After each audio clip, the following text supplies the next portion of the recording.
Hello and welcome to this round 3 of the Can-Am Championship here at HSO, coming to you tonight from the Road Atlanta circuit, the very fast and very curvaceous, that sounds wrong,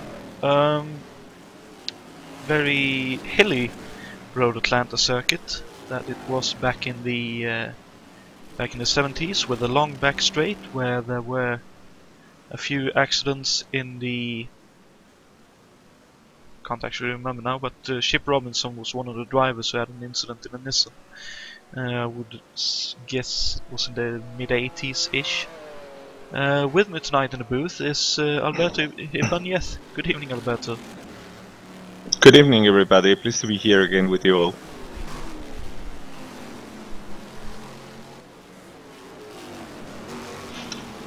There we go. So yeah, after a very racy round 2 at Mont-Tremblant, let's hope we have another cracker right here.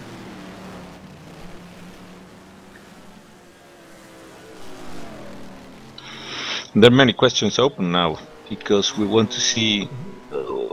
Well, we already seeing that Austin Ogonowski is very well in shape, very good form to almost snatch the pole today. He has been trying until a few laps now, so we see he is now in the proper shape to try to get his first victory, because he's a regular in the podium but has just to get full victory. And we have to see what happens today with David Jacks, who dominated so well in the other race with the McLaren M8. He's now driving a very similar machine. Again, in a last minute drive that he has from a backhand car. We will see how Trent Riddle does today after his epic battle with Austin Ogonowski. This time, because of the characteristics of the Porsche that is very much underpowered, it won't be as easy for him to be able to stay in touch with Austin, because the Shadow has a much more powerful engine, and Road Atlanta, despite being very hilly, very many changes in elevation, as Jonatan rightly said, is a track that still has some very open turns and some long straights, and that means that powerful guys will have advantage. Sorry, Alberto, but it sounds like you're in a tumble dry right now.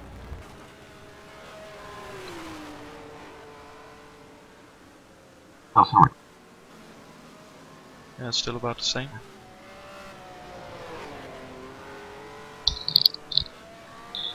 So, well, I was saying that the cars here have more power. Sorry, still the same.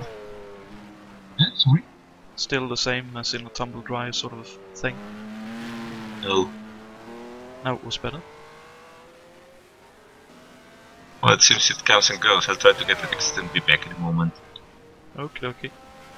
User disconnected from your channel. So he will be back in a moment, restarting TS, possibly unplugging and replugging his microphone/headphones, but he was talking about the track, and let's have a look at that. Where we have just over 4Ks, or 2.52 miles in length, and we'll be going about 75 laps, which will equal 304 Ks or 189 miles. And of course the track is very hilly, a lot of elevation changes, and it'll be quite dangerous for our runners. Because some of them have little to no downforce, and some of the crests seem quite sharp, but hopefully we'll have no major issues. And let's also, while we're in the graphics anyway, have a look at the points after round 2. Where Austin Ogonowski, with 2 second places, leads the championship on 30 points. And David Jakes, thanks to his win in round 2, lies second.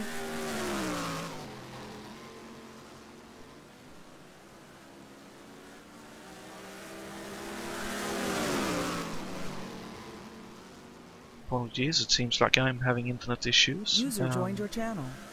It seems to have reset itself. But yeah, David Jakes lies second on 20 points thanks to his win in round 2 at Mont Tremblant, alongside David Saber, who won round 1 at Mossport. Martin Lassina in the old McLaren, Lola, lies 4th on 14 points, and then Yves Placé, who's I believe still leading the times here tonight in his Ferrari, lies 5th. Equal points with Jason Whited on 12. And I believe Alberto's back.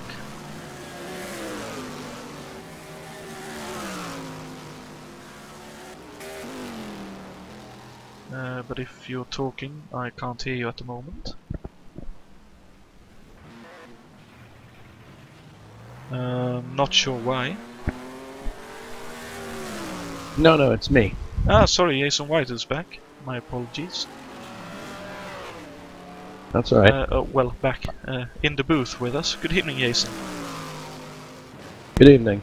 To follow up on what you were saying about the treacherous Atlanta backstretch, I think the two, I could be wrong, but the two drivers who suffered really serious accidents in that back straightaway would have been Mark Donohue, or maybe it was Denny Holm, I can't remember. One of the McLaren drivers in 1972 had a really serious accident along there. He was lucky to escape. And the other driver who had a really serious accident there was Elliot Forbes Robinson. I believe you mentioned him.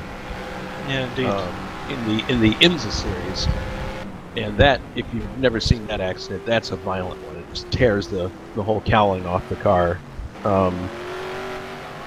So I believe both Robinson and his teammates had incidents on the back straight. yeah, Although I believe their incidents was more down to tire failures / punctures causing them to veer off the road, but of course at very high speed. Is that Alberto back with us now? Yeah, hello. I just had to fix my issues with my microphone. Hope it's better now. Yeah, it definitely sounds better. Welcome back. You were talking about the back straight in Road Atlanta, right? Yep. Yeah, it was Forbes Robinson IMSA that had his incident there, and who was the guy in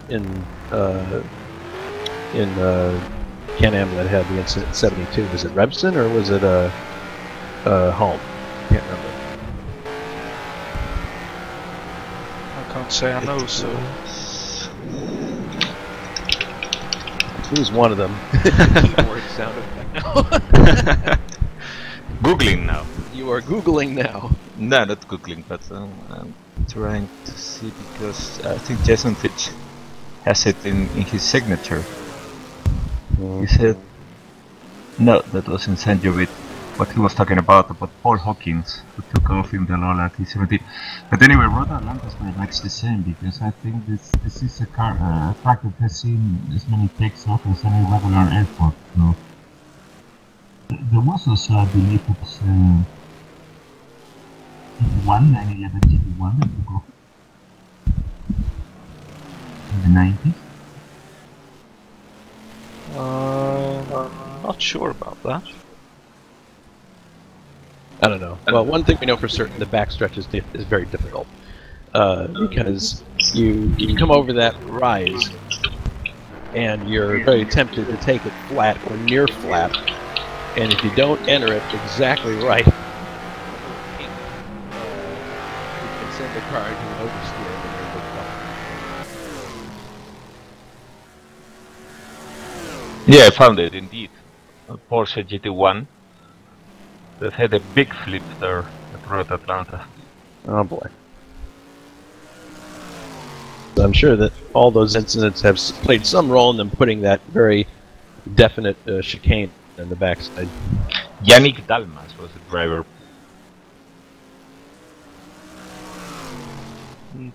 Not the first time he had one of quite a big accident, was it? Yeah, Lost. Dalmas had a few big ones, I think. Yeah, and the Porsche GT1 too, so that was a bad combination.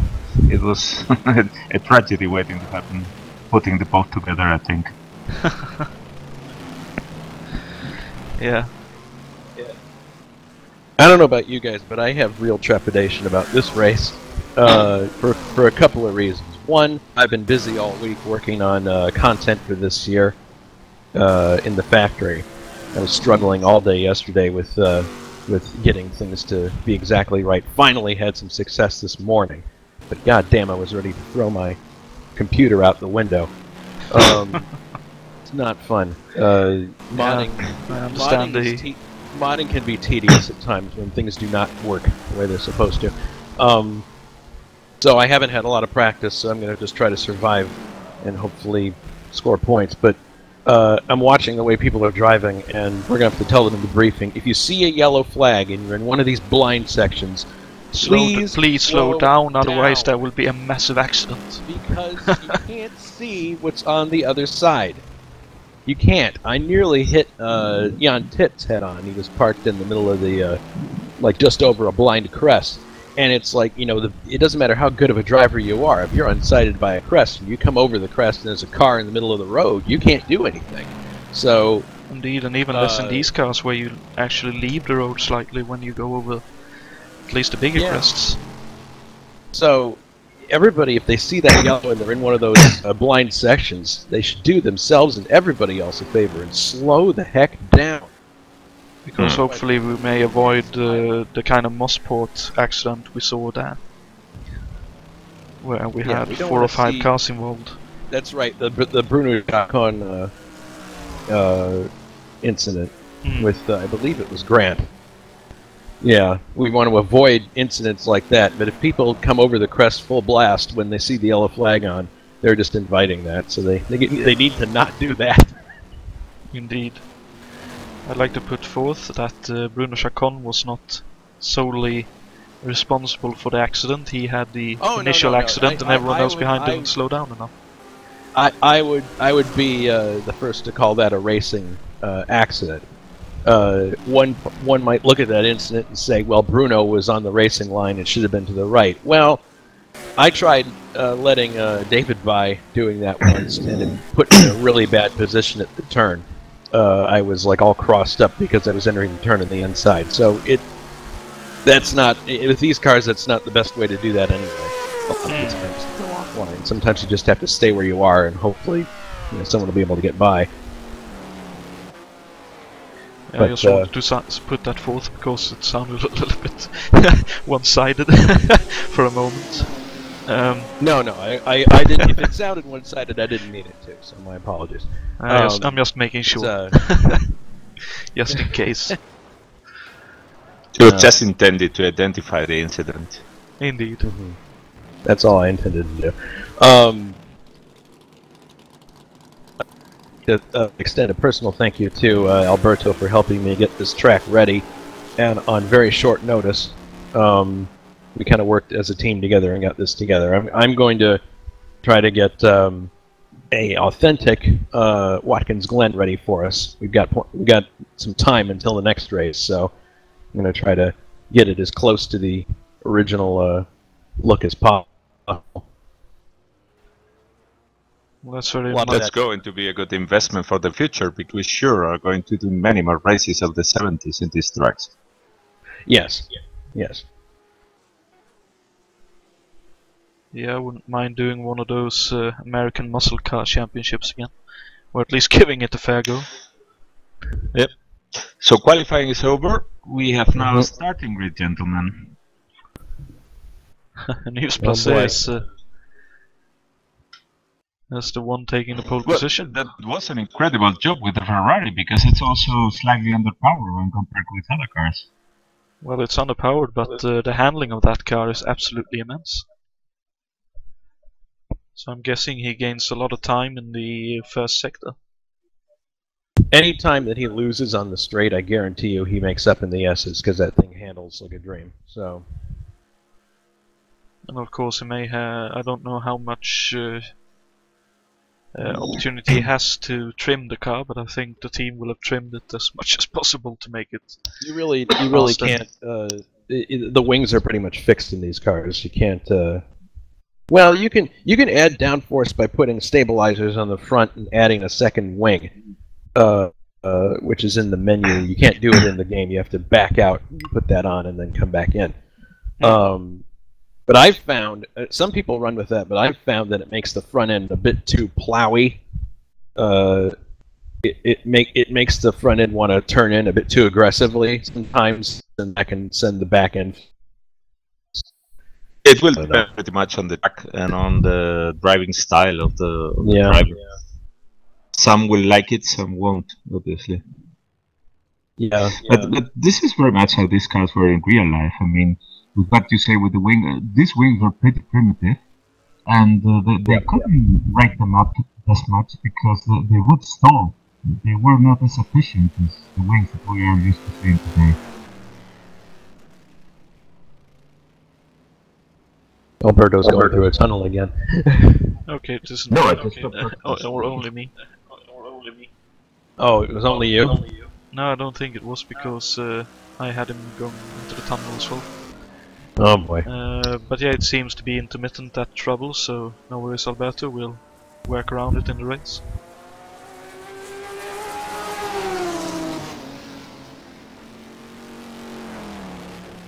Ooh, and hearing the cars fly by.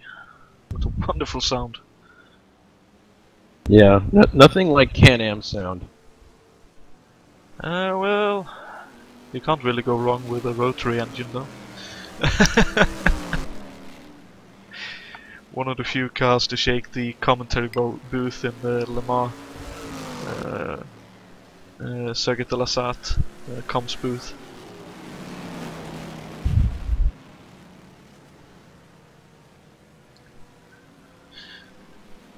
I would like to see a rotary engine against these ones. Well, there was a kind of a parallel series that went on in Japan. That was Group 7, and I think there you might find a car of this type, perhaps with a rotary engine. I know that Toyota raced some vehicles, so did Nissan. I don't know if Mazda did, but I saw when I was over in Japan over a Christmas holiday, I saw some of the like models of these cars. And as this well, you can't expect anything from people that actually drive on the wrong side of the road, so yes. Well, wrong side on the road depends on what side of the pond you're on. Alright, I'm going to get my shop in order, and hopefully I'll be able to survive this thing. And enjoy the view, guys, and if there are any spills, I hope that they are at least of the entertaining variety and not of the road variety. We'll certainly try to enjoy it, and best of luck to you, and hope you survive the race. Alright, take care, guys. Cheers. User disconnected from your channel. So, yeah, that's Jason White, preparing to take the green flag in a few minutes' time. By the way, Alberto, are you ready to give the green flag when the race comes? Yes, I should be doing. I hope that the microphone issues won't translate in any issues with my keyboard. Well, if that happens, we'll just do another lap around, and I'll call the start, I suppose. If that were to happen, but surely it won't. But yeah, any predictions for this race? What do you think? Well, I think that this time, this is the third one, and the third one, I think that Austin should be able to finally get the win. He's cursing so much. That's definitely a good call. Other possible race winners would of course be Placé, who in the race is actually going quite quickly. And amazingly, Jakob Fredriksson is actually up there right now in the timing sheets. and we have been joined by Michal Jana. Good evening, Michal. Hello, good evening. So,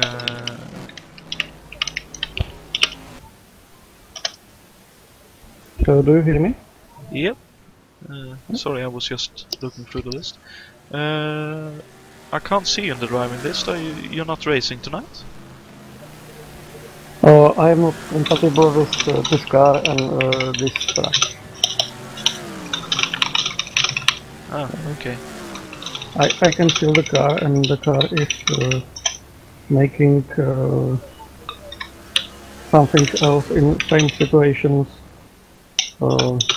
It is not safe to drive with ultra driver.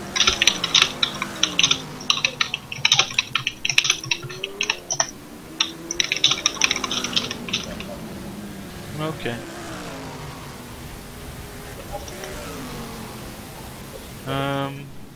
But yeah,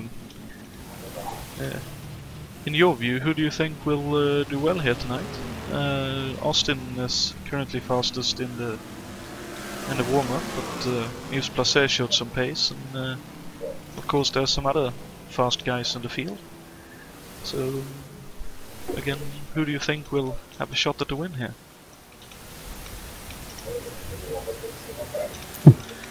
I hope that the Ferrari win here. Okay.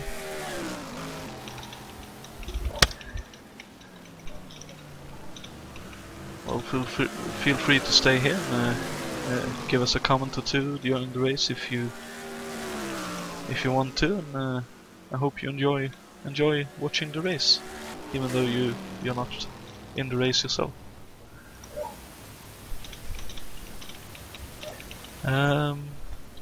So yeah, 4 minutes left.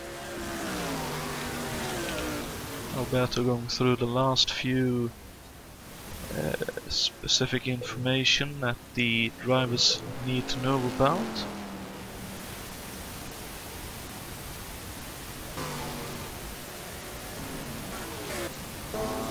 And one or two guys off the road. Steve Parker, who I'd expect to be a lot faster in these cars, but he's had a troubled season so far. But hopefully his luck will change tonight, as long as he doesn't do that too often in the race itself. But clearly we can see that the track is quite difficult to drive. Quite a few cars finding their way off the road.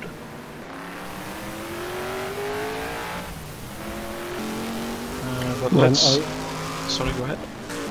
When I tested the track on the back straight, when there is a hill, the car was flying then very often, especially the number 27. I think that these cars are a lot lighter than in real. They are taking off very easy. Possibly, but that could also be down to the way the cars were designed, with quite low downforce to begin with. But hopefully we won't have any accidents of that sort during the race. Hopefully everyone will have a good shot at going for the finish and possibly the win, if all goes well for the drivers.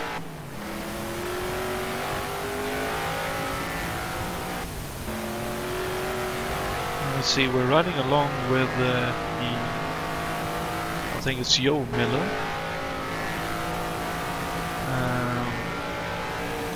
Sorry, Dave Miller, who's a late entry to this race. One of there's both Dave and Joe. I'm not sure if they are related or not, but we are on board with Jo Miller here, going into turn 1. A downhill into an uphill right-hander down at the bottom of the hill. Up over the crest we go into turn 2 and 3, going down the hill here. Down into 4 at the bottom of the hill. Small crest in 5, then we have 6 right here, this left-hander. We again are climbing a small hill and then going down it again into 7 and 8. Technically it's not sure if they called it 7A, 7B back in the day, but I'd call that right hand right here, turn 8. And onto the back straight with 1 crest. Now speeding up towards the second one. We could hear there Joe's car getting light over that crest. And into the third one, right here. Into the technically last proper turn on the track, but with these cars even this slight very fast kink is a corner, as we could see right there, where someone made a way off the road.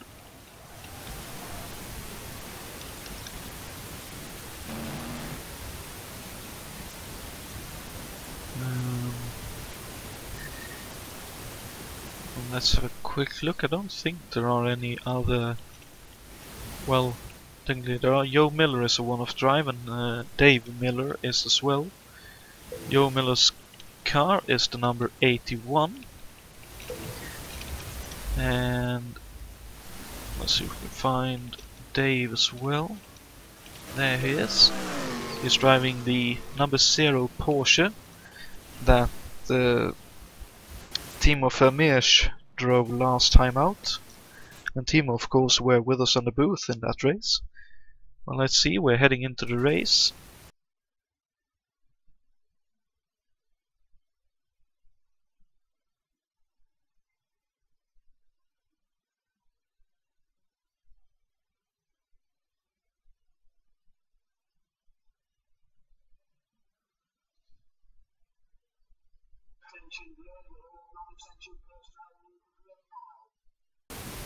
My apologies for the dropped frames. I'm trying to see if I found a solution to the issue. I may have done.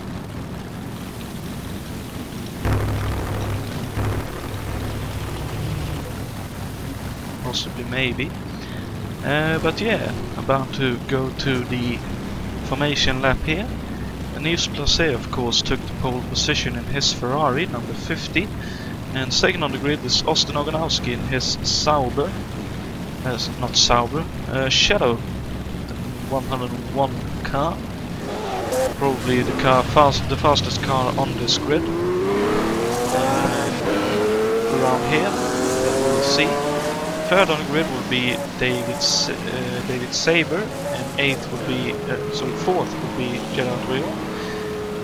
Fifth is David Junt with 6th Gabriel Sturz. So Gabriel had a fantastic qualifying here. 7th for Adam Hackman, 8th for Jason Whited, 9th for Raoul Yareb, and 10th for Grant Biddle. 11th for David Yakes, and 12th for Ray Riddle. Dana Shurel lines up 14th, with 15th for Steve Parker, 16th Johan Bols, 17th for Jakob Fredriksson in the BRM. Mikael Drexler lines up 17th with. But yeah, they are 17th, 18th. 19th for Martin Lassina, 20th for Brian Yannick. 21st for Jason Whited, 22nd for Peter Lavach, 23rd for Joe Miller, 24th for Bruno Chacon, 25th for Jan Titz, 26th Filippo Marasi,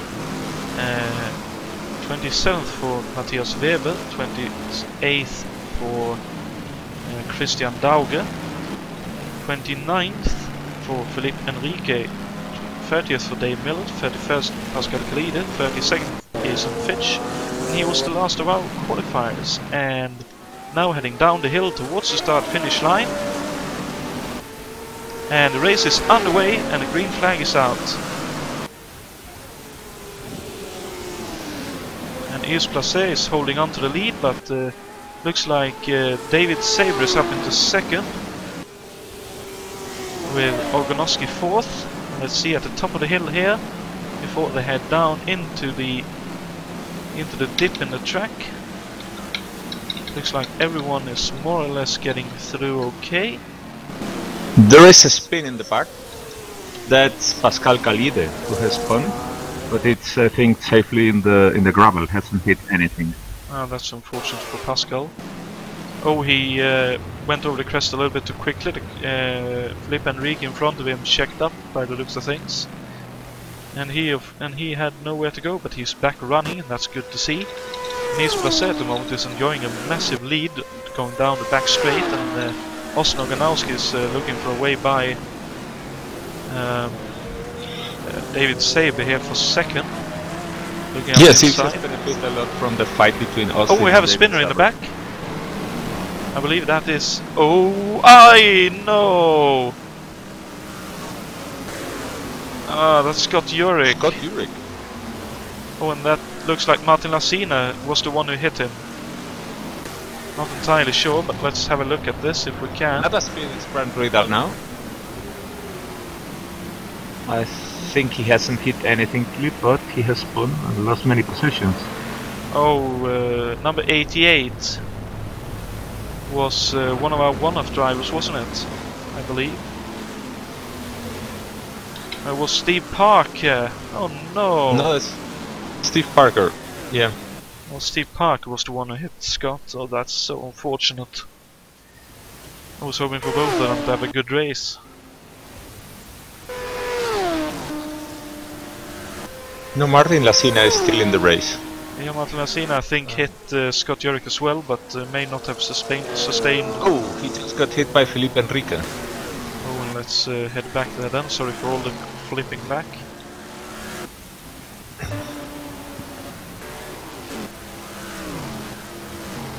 There he is, I think.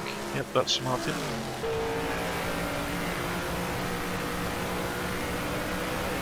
Oh, he has a long way up to the front of the field where he was to begin with.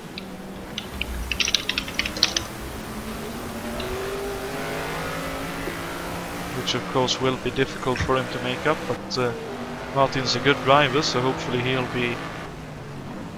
have a good rest of the race and maybe make his way back up into the points.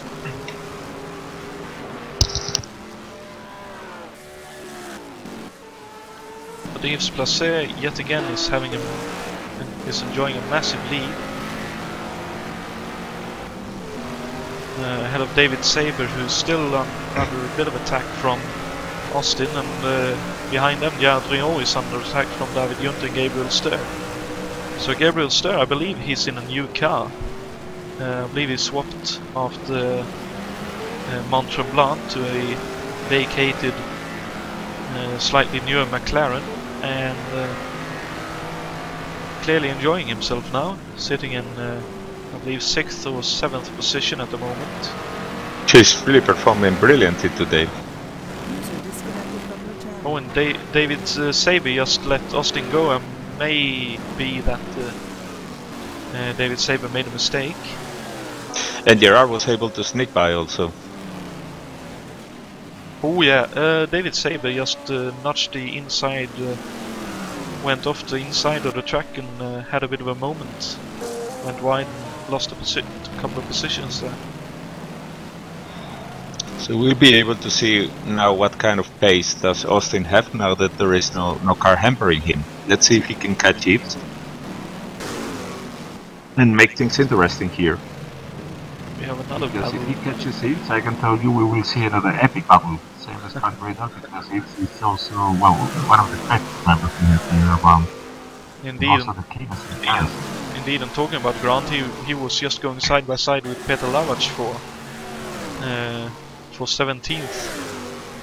So Grant was another one who got affected by the early race stuff. And here Brian Yannick was trying a move on I couldn't see who that was, and unfortunately he lost a little bit of time. That was on Michael Drexler.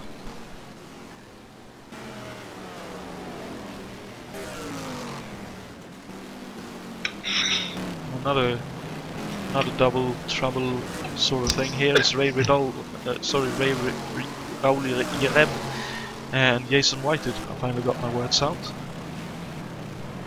They are indeed, they are in almost the same car. And very close together. And on the front, Austin Ogonowski has started to open a gap with Gerard Rion that is now closer of his class. But both Gerard Rion and David Sauber are not far behind. They are coming with him, I think.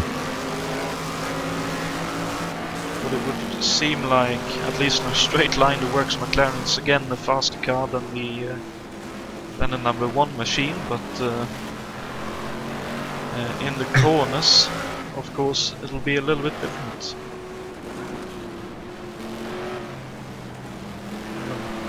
Yes, that Ferrari, we had been mentioning it previous to the broadcast. That Ferrari is a very well-handling car. It doesn't have a lot of power, but it has great handling, so it will make up in the essence of the uses of its brakes. User joined your channel. Oh, Scott. Scott, that was unlucky, mate. I'm with you again. I thought I was an early breaker. So you got caught out by someone else, did you?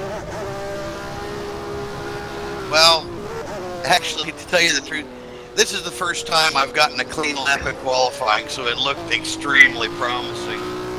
And unfortunately, my teammate stacked them up in turn 11, so to stay out of the back of Gerard, I locked it up and spun. And I've seen a wheel around the track when he's just got by. Ooh. I see there's no retirement yet, but that's one car that's running a bit. No, maybe it was a graphic arch. Possibly that's Felipe Enrique running a bit further back in the field after some kind of incident, but he has all his wheels on. And I see that's Christian Dauger as well, still running with all his wheels on, so maybe some remaining parts of... Oh no, there's someone smoking and everything. That's Filippo Marazzi. That may also just have been a graphical glitch, not sure. But there were a lot of... Oh yeah, he has a puncture. That must be a puncture the way he's locking up. And I think I just saw... Oh yeah, there is a wheel on the inside. In the pits? Someone in the pits? I see Pascal Khalid is in a number 41, my apologies. No, I can't see anyone, at least not now, in the pits right now.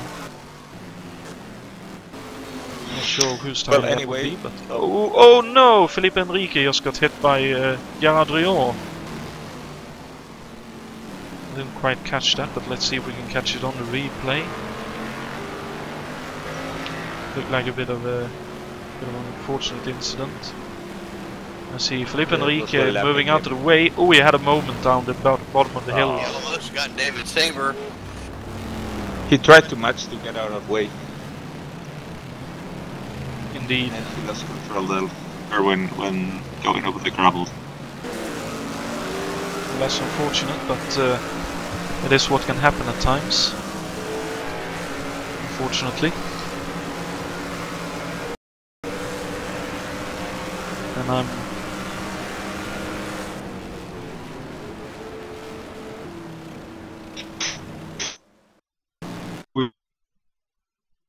An even bigger gap, because he's now 4 seconds in on Ibañez, who hasn't been yet. My apologies, I had an internet connection lost, so I'll be back in the server shortly. Can you hear me alright in the booth at the moment? Yes, again. Yes, you're great in the booth. Okie dokie. Don't know what's up So with you're my... not streaming now? Is Marazzi not? I should be back streaming, yeah. What is Marazzi doing? He is not pitted yet. He's still driving around with one flat tire. Attention grid, will all non-essential Attention personnel, leave the grid now.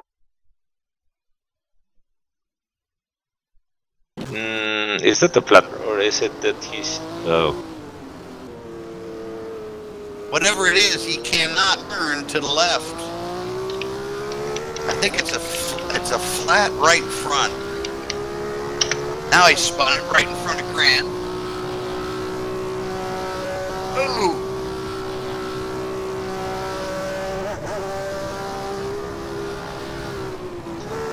See, there we are. I think I'm back on the server. You're talking about Marazzi, were you? Let's Yes. see. Oh yeah. Yes, he has a flat tire.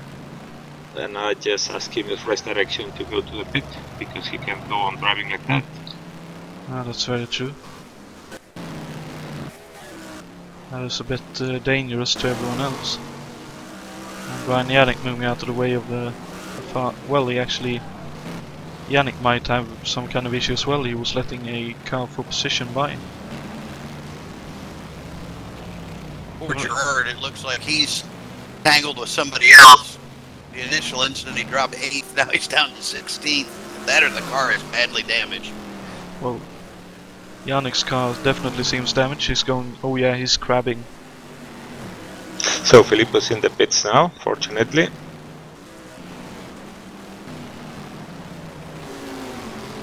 Okay, that's good to hear for everyone else, I think. That he was able to make it to the pits, and hopefully we'll avoid any further issues. Ah, Filippo has spun again. I think his car is badly damaged. He has spun again, as in now in the middle of traffic. Fortunately, everybody got by. Oh, not just yet.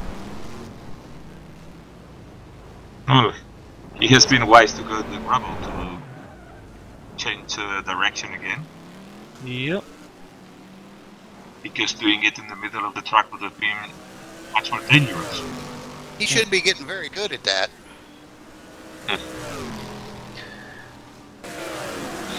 This is a very fast track.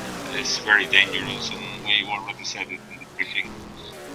You gotta pay attention to yellow flags, because it's so easy. Not seeing anything. Sorry, Alberto, you're back in the tunnel.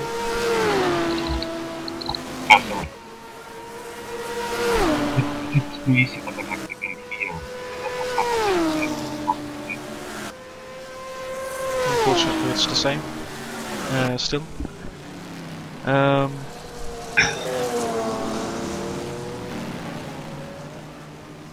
That sort of cough I could hear, I think.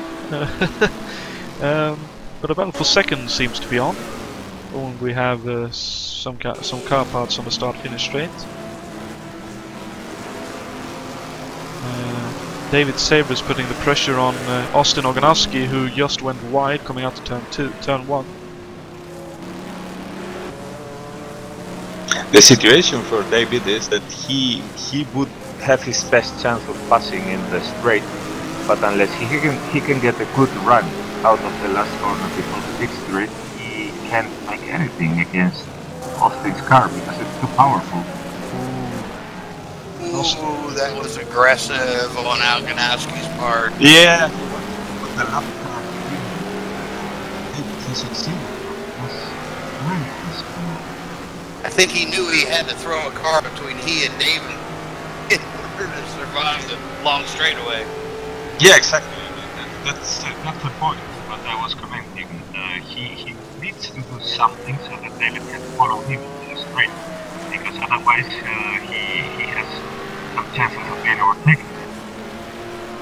Well, it looked like a very close call, but it worked out. Oh, and now they are both very close to East Place. It seems that there must have been some driving error, because there was only 4 seconds before that. Either a driving error or possibly some lapped traffic. Behind Raul going through the S's the last lap. Oh, that would explain a lot of the lost time. The last lap for the Yves Place has been 2 seconds slower than normal. So yeah, it did probably traffic. Well, Filippo Marazzi is now between Austin Yves. And Austin has to go up the inside, we should lose a tenth or two. It looks like David's caught behind Marazzi on the exit. Pascal Khalide just left the game. Yeah, with suspension damage, he has had an accident, and his car is out of the race now. Well, that's unfortunate. It doesn't look like I'll be able to get it on the broadcast. That's unfortunate for him as well, because he haven't been able to race for a couple of events due to real life stuff, I think. Where Saber has a bit of a look as Felipe Enrique is off the track, up by the barriers, so out of harm's way. When Austin really pushing it through the S's, trying to build a gap. And this time David should be quite close when they come out of the last turn before the backstretch. So let's see what happens now.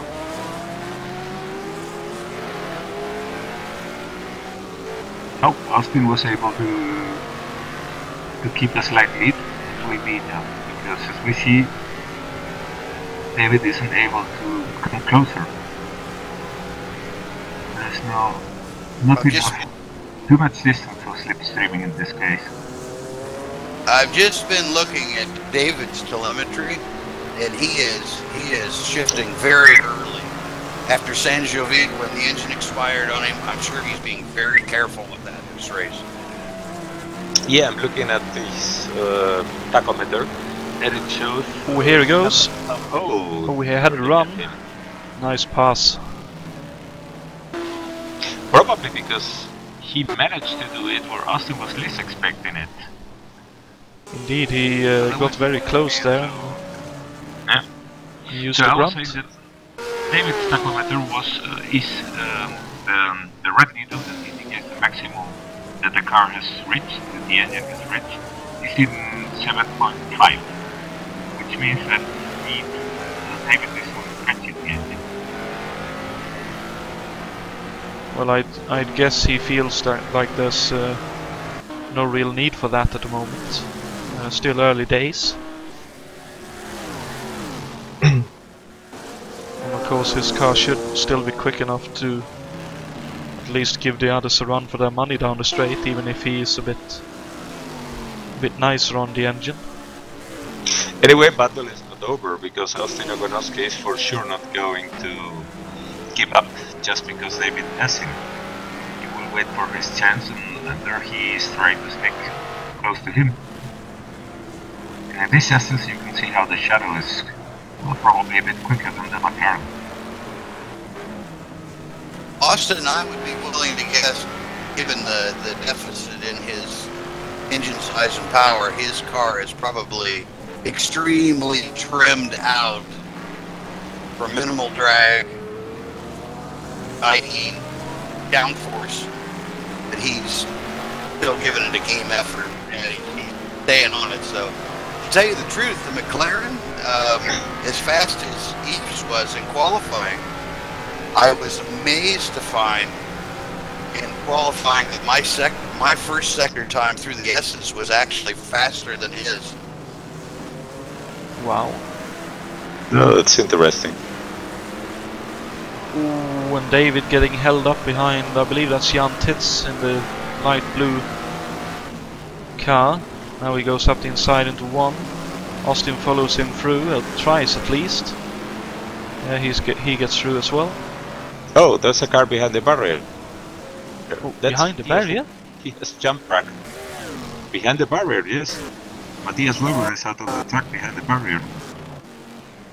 Oh no.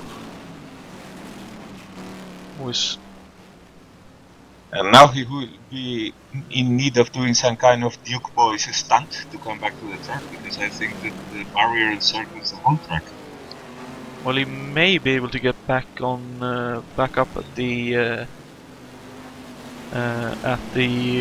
where the modern track has a short version of it.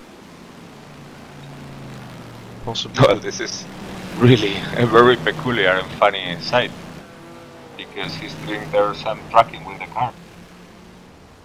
Well, I don't think he'll be finding it funny at the moment. Trying to find a way back onto the track. That is these barriers, I think they extend all over the track, so it won't be easy for him to get back. Let's see. Oh my god. He's riding the barrier now. Hopefully, He's stuck on it. hopefully he'll make it. What happens when he comes to the corner? Either he'll make it back onto the track or the car will be destroyed, I'd expect. Ooh, Eves just hangs it sideways into the two right-handers at the outside into the track. Alberto, what is the red line on the Ferrari? Well, the Ferrari is... well, none of these cars does really have a red line painted in the tachometer, but the Ferrari, since it's a smaller engine, I guess that it can race safely to almost 9,000. 8,500, or I believe the delivery is in the limit.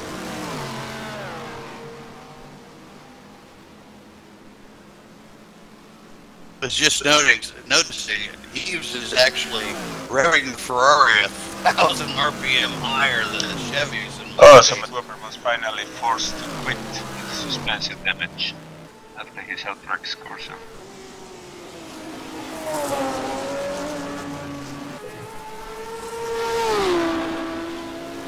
The gap is now closing between Eves and David.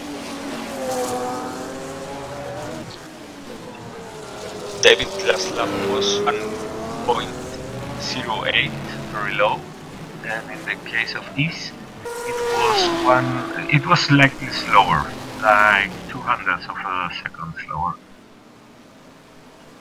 We have another car. He's on the gravel. Indeed. Yes, he's on the gravel. Oh. Coming back to the track again. Oh! I think he got pushed by a passing car.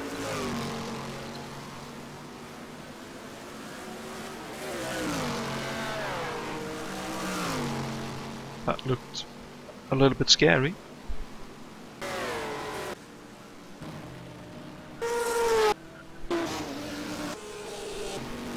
It looks like the leading trio is running more or less alone at the moment, or with a sizable gap either way.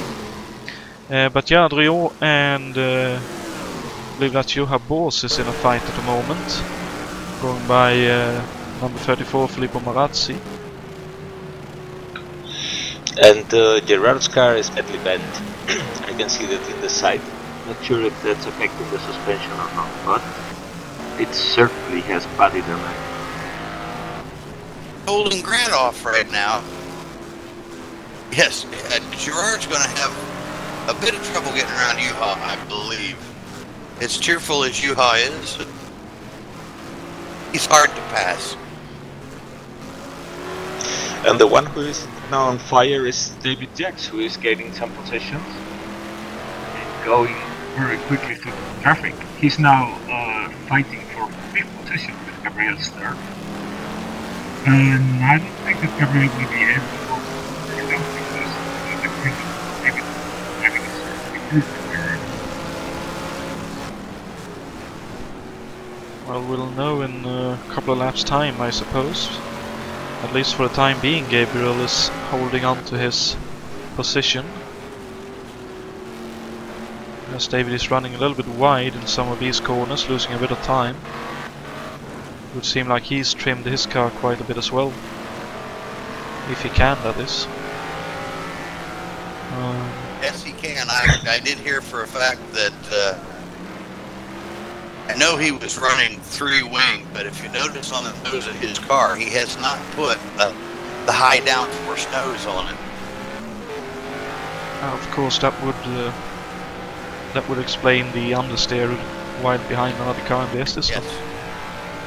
If you'll notice, the black fins that run up across the crease of the front bodywork, front to back, are not on that car, and that what traps the air on the nose and provides front downforce.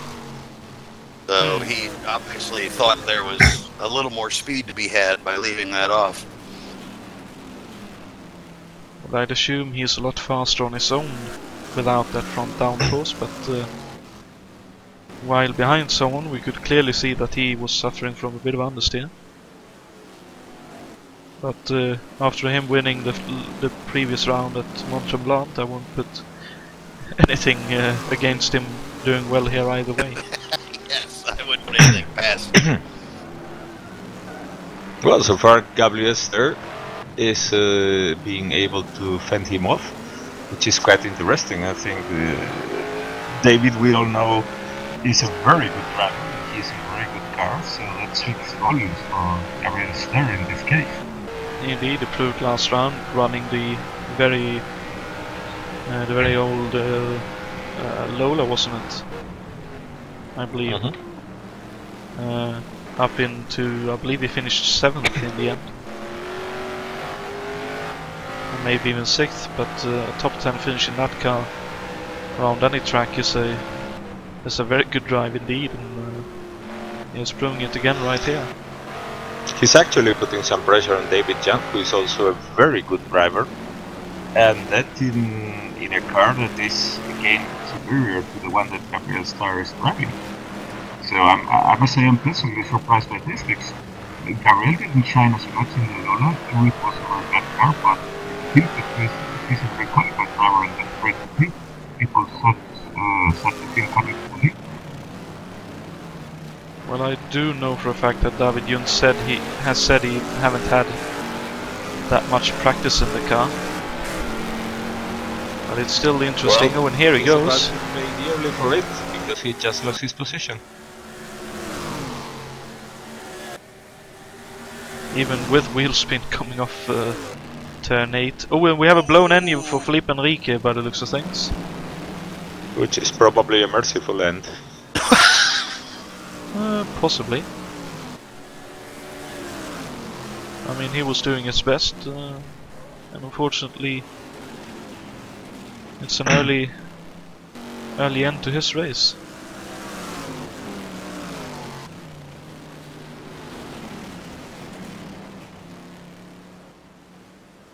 Let's see whether Gabriel Starr will be able to pull away.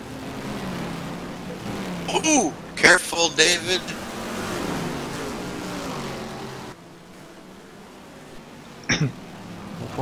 Unfortunately, with that disconnection from the server, I don't have live timing, so you will have to point me towards battles if I don't find them myself.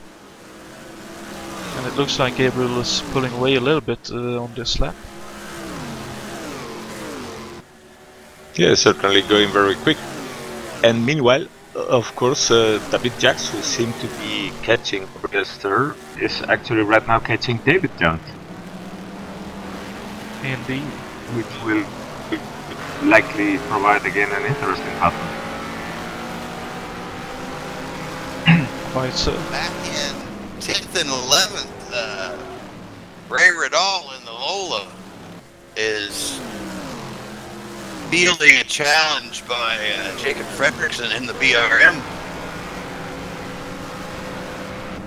And one of the supposedly, according to David Yates anyway, most fun car to drive in the mod.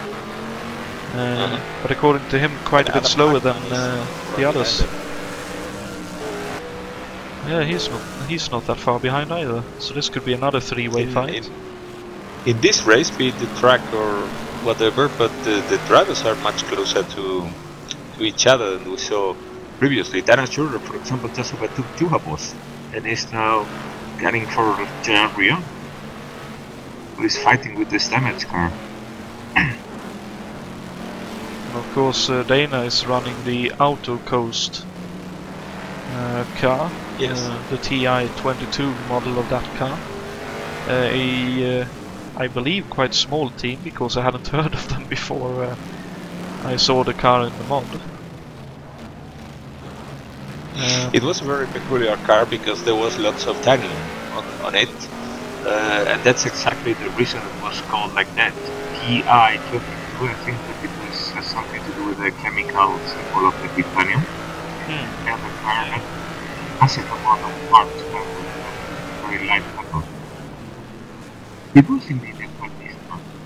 Then I saw her having this great system. Oh, listen what Sorry, you will have to make this point again. You're in the tunnel, unfortunately.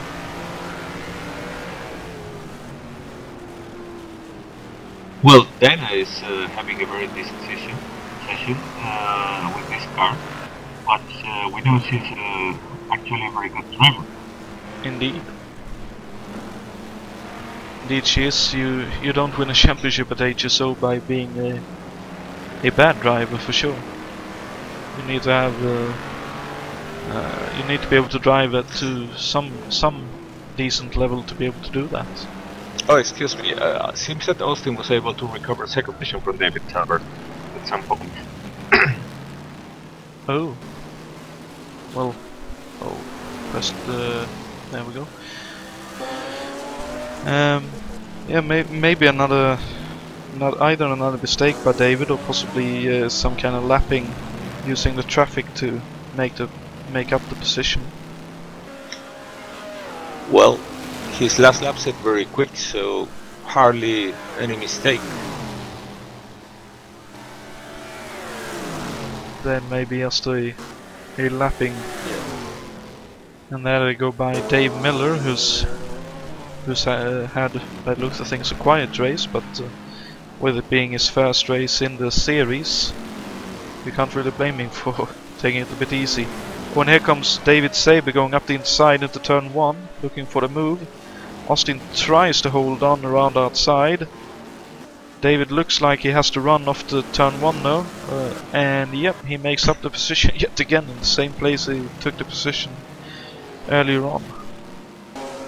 And these races are going to cost Austin, as he said, some years of his life, because I think that we have seen many people have more or less calm races at some point. I think that Austin is the guy who has probably been That's definitely possible. He did say after last race that the battle he had with Grant took several months off his life. And I believe it was you, Alberto, who said, well, at least you had more fun in those laps than the months you lost. Probably in those months at the top of your life. Well, this one, when you're having a really good battle, you don't really mind whatever else is going on. Unfortunately, I'm having another bit of a bad internet spike.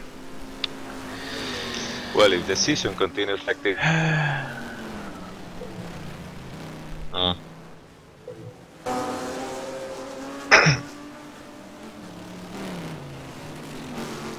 This is getting a bit irritating. I believe I'm back.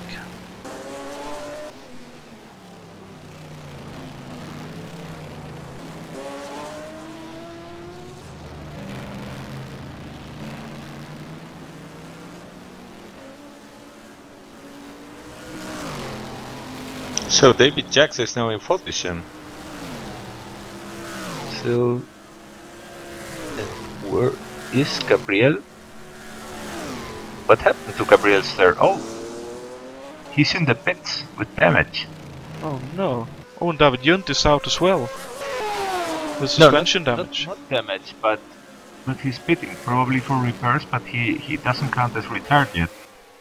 It's unfortunate that we didn't catch that incident. Well, with David Junt being out, that it may have been contact between the two. Oh, and here's David Junt. David, what happened? Hello. I had such a great race with Will, to be honest. Although I don't know how he's making this car so quick. With like I saw 177 as the fastest lap when he was catching me, and then I made a mistake on sit out the double right-handers. He got by, and then I tried to like get him back. Then we were getting just by, like lapped traffic just before the double right-handers. He was a bit caught up, so I was going alongside, and I was about to take the inside for the turn and take the position back. And now the replay I saw that Filippo Marazzi was apparently not easing off. Oh, we have a bit of an off for Filippo, just as you were talking about. He was trying to let someone bind. Looks like he got hit up the rear. I don't know what's. I mean, I've seen him with a flat tire, and then he didn't pit, and then now, when I was basically past Gabriel, he lost the car, went to the grass on the inside and wiped us out both. I was the unlucky one, of course, again to go upside down. And to be honest, I think Filippo should park it. This is... I'm gonna protest that. He's not fit to drive the car right now. That's very unfortunate that that happened. We'll have to look at that later, yes, after the race. Now he's on the gravel again. Oh. Nice, he's doing exactly the game. Oh, great. Well, bad luck, David. But hopefully you'll have a good finish next time out at Watkins Glen. I hope so too. A shame. Car was good. Gabriel and me, David, having a race, a nice one, and flipping like that. I was nearly going upway again, but it just didn't happen. And I'm a bit sad that Gabriel made it through and I didn't. So yeah. And I most of the like that DNF. I just want to finish. Again, hopefully you'll have let's hope you have better luck next time. Indeed. Yeah, thanks. I hope we both do, David. I see that Gabriel also has been in the pits, so we both got really messed up. Unfortunately. But while we've been chatting with David here, we've had a big battle going on, a few positions being changed. Ray Riddell lost a position to Jacob Fredriksson, and Dana Schurrer made a double pass on Gerard Riot and Adam Hackman down in turn 7 a couple of laps ago. And now Jacob is part of the grid right now. Between Dana, Ray Riddell and Jacob Fredriksson, they are very close together. And even Gerard ain't too far back either, so that could still be a four-way battle going on. Adam, of course, is a pretty quick driver, so I wouldn't put it past him to have something up his sleeve to catch back up again. But when Dana putting some real pressure on Ray going through the S's, looks like she's pretty quick through that. And of course, her titanium Auto Coast should be pretty quick through that, considering it should be lighter than the rest of the field. I think that this is also a race where things are starting to click for Dana. I mean, she looked much more uncomfortable in the previous races, and it seems that she is now starting to get to grips with the car. Oh, and here comes Ray. He had a run, but didn't want to go for it. But that's definitely true, and maybe this track is also more suited to Dana's driving style as well. With the turns being a bit wider and allowing for a bit more ovals driving, if that makes sense in terms of the style you use. And she's again very close to Ray going through the S's. And remember, Ray's car is one beside Gerard Rion's in the two McLarens. Ray also has the 8.2 liter heavy engine. So he should be. I can't imagine why he's not running over Jacob Fredriksson going up this long straightaway. Well, he has to run now. Oh, Jacob had a bit of a bad gear change as well. But Ray didn't want to go for it this time either. He may be worried that Jacob will lose it if he goes up side by side. Well, in the end, a good amount of your top speed at the end of the straight depends on how you come out of the turn before the straight. And I think that Jacob is probably doing it much better. Yeah, Ray is probably having more wheels there because of the power of the engine. Indeed, and of course Jacob is another one of us, other one of HSO's very good drivers. He is our car champion, car 88 champion. Indeed, and of course he won in the USAC 73 series, one of the masterclass races in terms of strategy, with his Voigt-powered Now I can't remember what the model is. Yeah, the Coyote. Coyote, yeah. He had some bad luck early in that series, but by the end he had some really good races. When here comes Dana, she has a run on Ray down the back straight. Oh no, there's contact! Oh, both of them off the road, heavily as well. Oh, and Dana's completely out of the race. A split second can change everything. Indeed. Gentlemen, I think that was purely a case. Dana got up beside him in that little bit of a bend coming to the end of that straightaway, and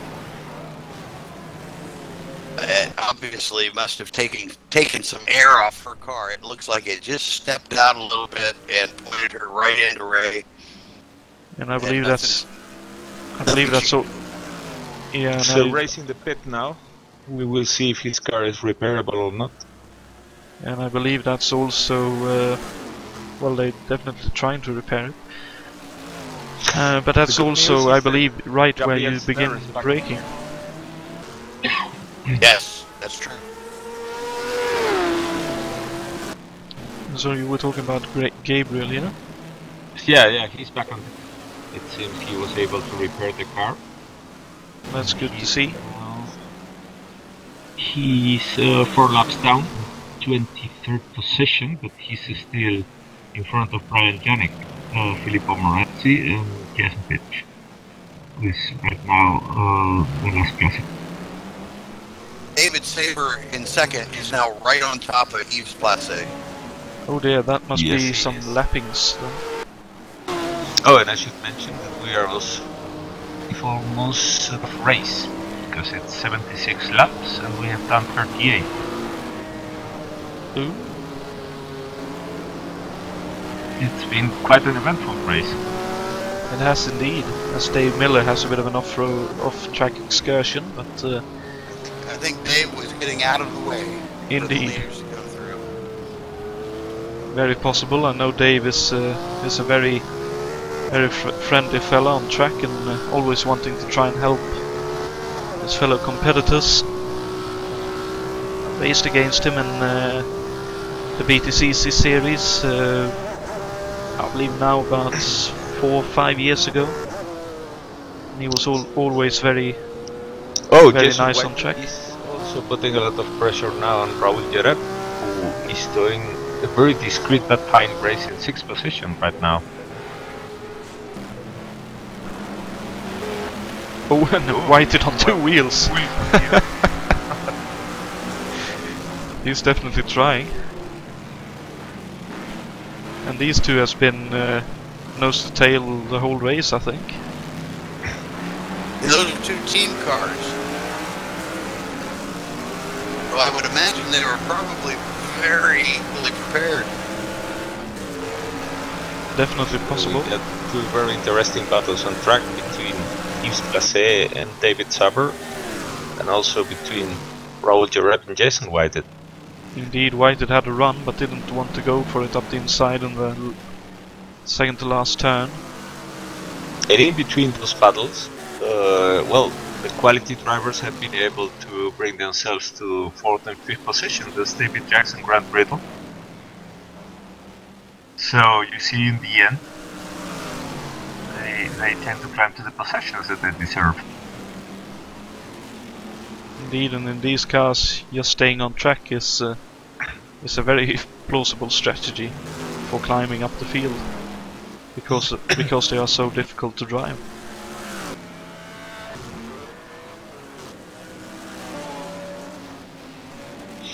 Yes, they are, but you also see it's a matter of affinity with the driver. And for example, Raul Jereb, who had been struggling with other cars, is absolutely like a fish in the water with these cars.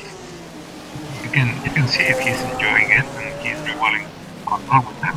It's just funny because they are more powerful than other guys maybe yet. It seems they are very well fitted.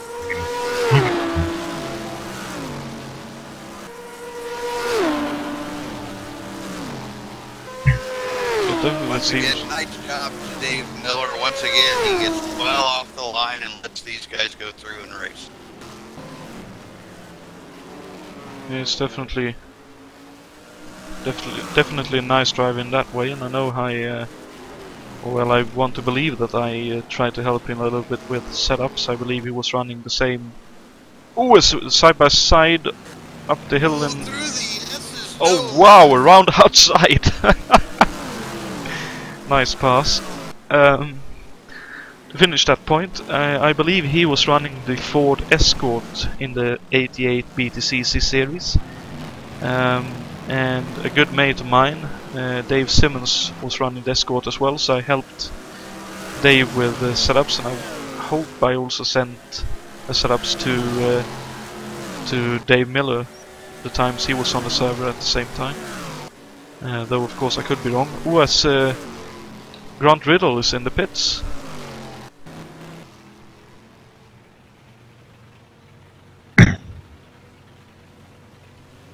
That's a bit strange. Jason White and Raul are just absolutely using every ounce of road. They are on the ragged edge against each other.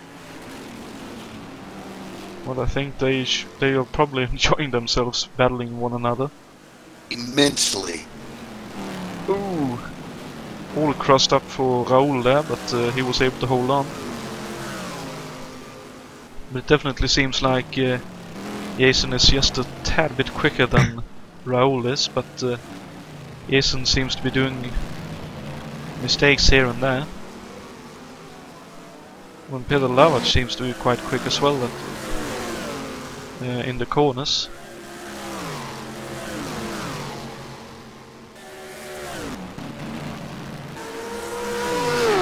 Yves Placez pulled out a little bit of a gap again, possibly due to lappings.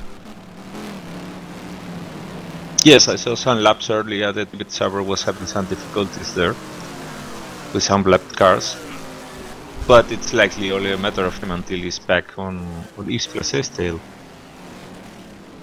And meanwhile, now that we have a small break in the hostilities, I should say that the Drivers Formula 1 Championship 1971 is about to be kick-started because the forum has already opened for that championship, so finally. Sorry, you're in a tunnel.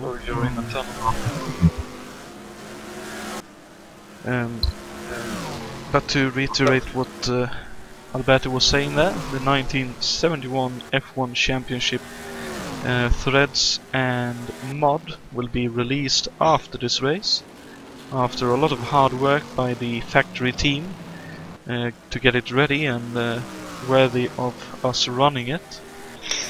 It'll be. It is, sorry, Jonathan. Sorry, it is ready now. I was saying that. Sorry for my microphone acting up. I was saying that the forum has just opened. My apologies. So it's open and it's released, but a lot of work has gone into the mod in the past month or so to get all the small niggly little bits done and dusted to make the mod ready. And this is really a master work from our physics maestro Richard Wilkes. I'm really waiting to see what people have to say about this mod, because it's really probably some of the best things that I've ever driven in my life. It's so realistic. And what platform is this on? Automobilista. Okay. I guess I'll be making a purchase tonight. Well, if you're I can just say that for anybody who loves Grand Prix Legends, this will be a massive mod. Because in my opinion, you are always going to risk better in Legends. But I think it's good.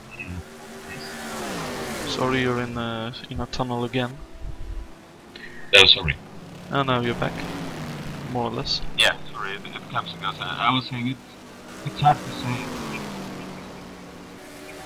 No, sorry, we lost you on again. his cell phone.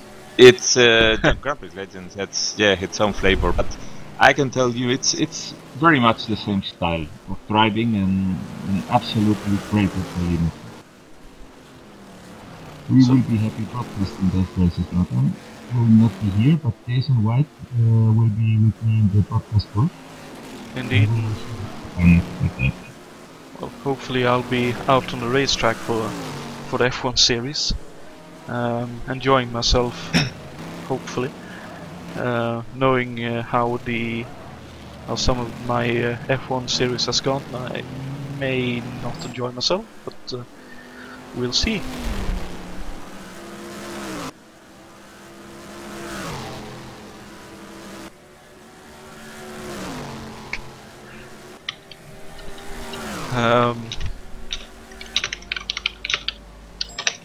Yeah. Yves Place is now turning laps in the mid 107s. His race laps are now better than over half the field in qualifying.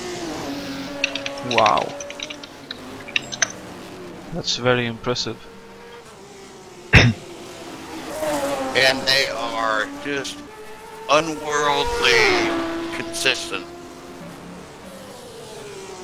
Well, he has always had that trait, has Yves. I believe Yves was the fella I was fighting with in another old series running the touring car Legends mod for our factor. Both of us were running the Ford Mustangs around the Simmons Plains, and I consider myself quite a good. Oh, yes, we have. No, Yves has hit another car. No. Oh, he's back. See who he's deciding last minute. He's back on the track. He was trying to decide whether to go into the pits or not, and he decided to stay out. But unfortunately, David Sabre has gotten out in front of him. Let's see if we can find out what happened there. I believe that's Juha Bors's car. Oh, Dauger was it? Oh, that's unfortunate. Let's see if I can find. Sitting sideways on the track. Let's see. Oh, he had a spin. He had a spin and came back on the track. Oh, he got hit by someone else. That's Joe Miller hit him as well. And then Yves had nowhere to go when he came across the top of the hill. I'm not sure if Yves got the yellow flag soon enough, and that's another bit of contact, unfortunately. And looks like Christian Dauger is at least in the pits. Don't think he's retired yet. But yeah, that's very, very unfortunate indeed. That was shaping up to be. At that point, even if he did have the yellow flag, the car is so unloaded over the crest of that hill and lacking so much grip that and it's so blind, he had no idea where the car might be. No chance that there was really, if he'd have jumped on the brakes to slow it down, he would have wrecked himself. That was just absolutely a blind man's bluff right there, and it just worked out poorly. That's very true, but I believe Alberto said in the pre-race briefing, if you see a yellow flag in the blind areas, try to slow down enough to have the opportunity to avoid. Yes, yes. That's something that Jason White rightly pointed out. It's very dangerous here because of the lack of visibility. I just don't think he, at the point Christian spun and Joe Miller was, I'm guessing they came together. At the point that happened, it was much too late for Yves to the car slowed down enough, especially when he's doing well into the 190s, coming to that braking point. Yeah, he very had no likely. way to back up his braking point enough to. Yeah, very difficult to say, but as you also said, very unfortunate incident. But it is what it is. When Yves hanging it out, coming out of turn 6, really trying to make up for lost time here. the question, of course, also is how damaged is this car? How much is it slowing him down by? Back in the 109s right now, but let's see what as he gets himself back together. I'm sure he was a little rattled.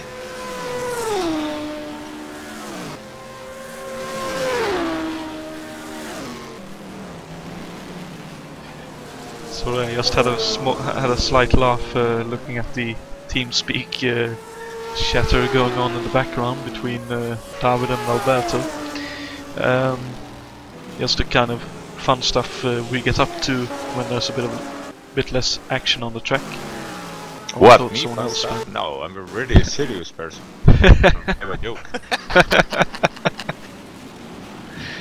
We all have our funny bones. Yeah. Was Jadrio just went by Jakob Fredriksson. Fredriksson had a bit of a moment coming up the hill out of turn 1. Dropped a couple of wheels in the dirt. Now, getting to Easton.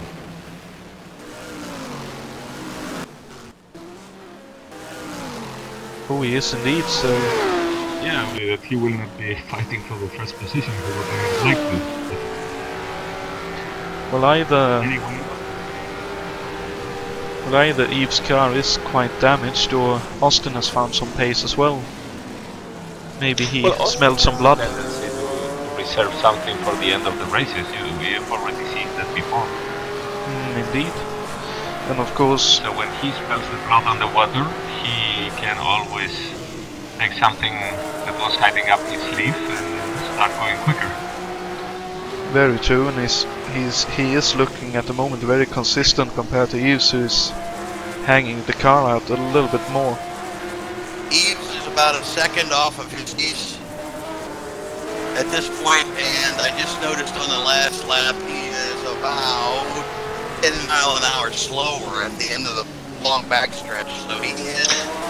Yes, he's doing mid 1 minute 08, while in the case of Austin, the thing last month, once he noticed that things was great, kept dropping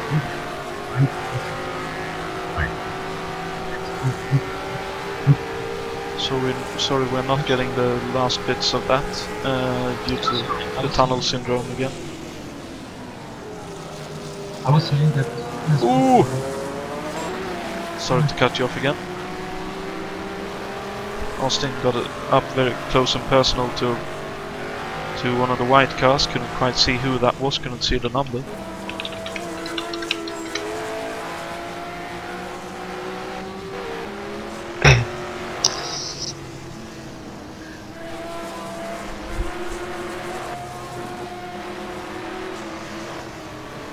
Oh, and Eves is closing in on... back to the lead! Back to the lead! Oh, David Saber must have made a mistake then. Yes, he was off in the gravel coming up out of the S's. And Austin is by. Oh, he arrived way too quickly over the crest and ran wide. Oh dear, he rattled himself, I think. Oh, but here he comes down the straight. He may be using the engine a bit more this time just to get by again, but All Out War is raging right now for the top 3 positions. Moves over a little bit as well by the looks of things, and Austin tries for the cutback. Not quite able to make it.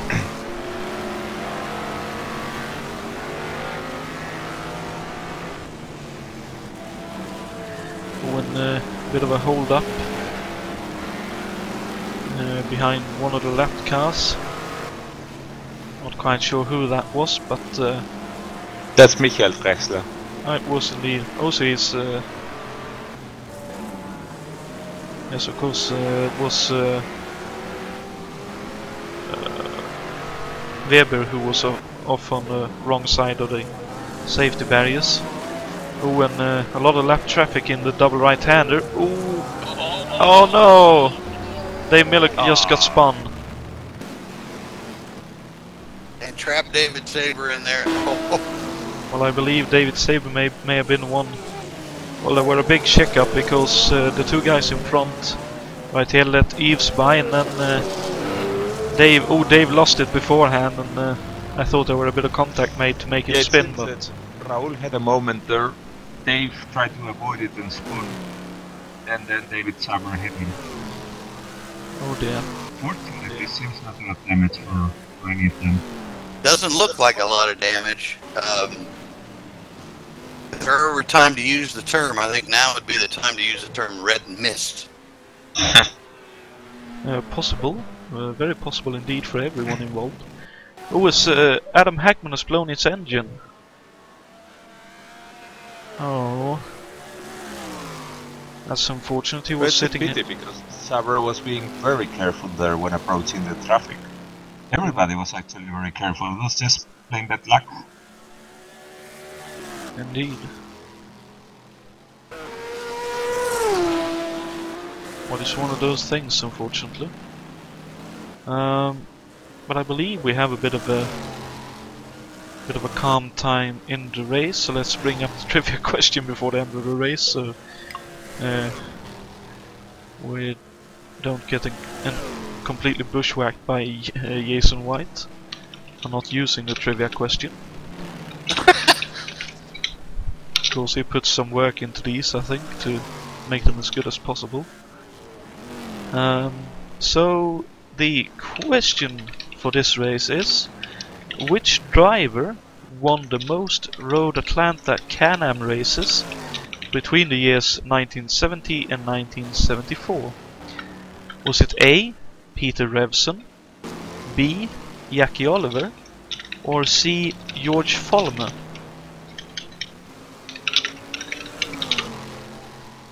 I gotta say, I took a chance with it and I got it right.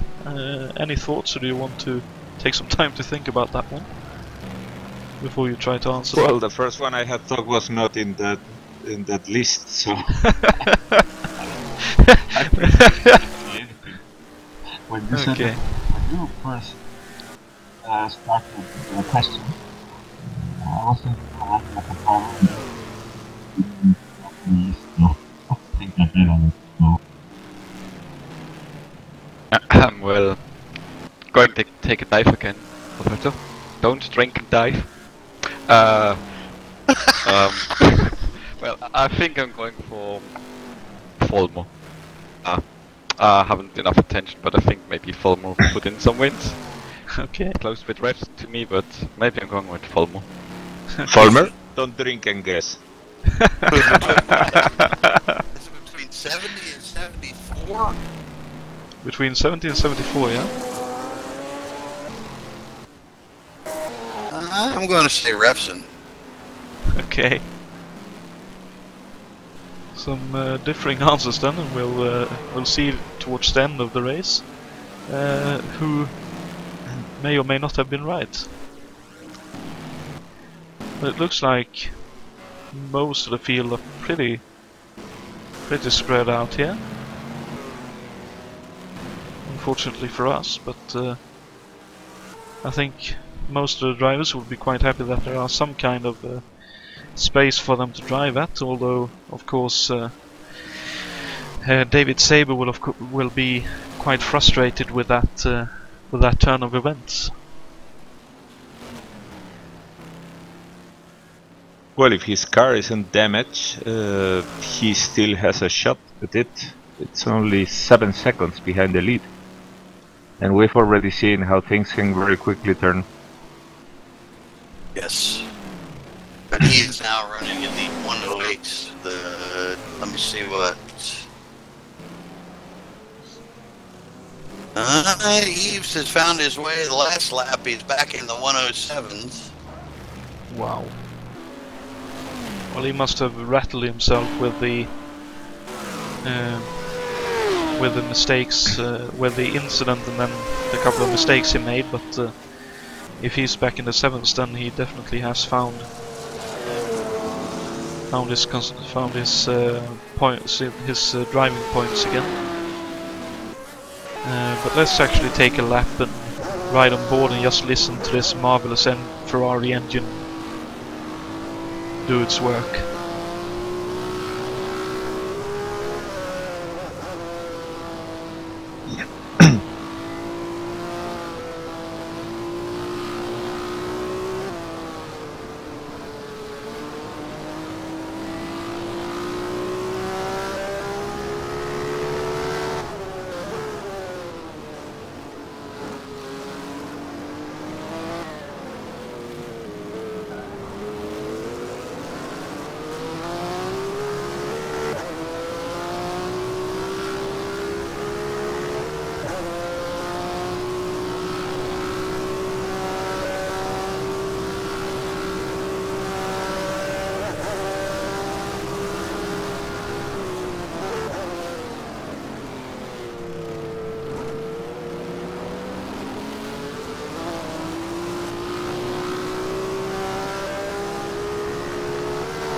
So another lap for Eves. And a sweet sounding one at that. Not sure about the pace, but when you're driving that kind of car... He's back in the low heats. Well, he had to be a bit careful with Jan Tits right there, where he lapped him in the last corner. So my point was going to be that it doesn't really matter where you finish when you're driving a car that, according to what people are saying, are handling really well and sounds like that. Oh yes.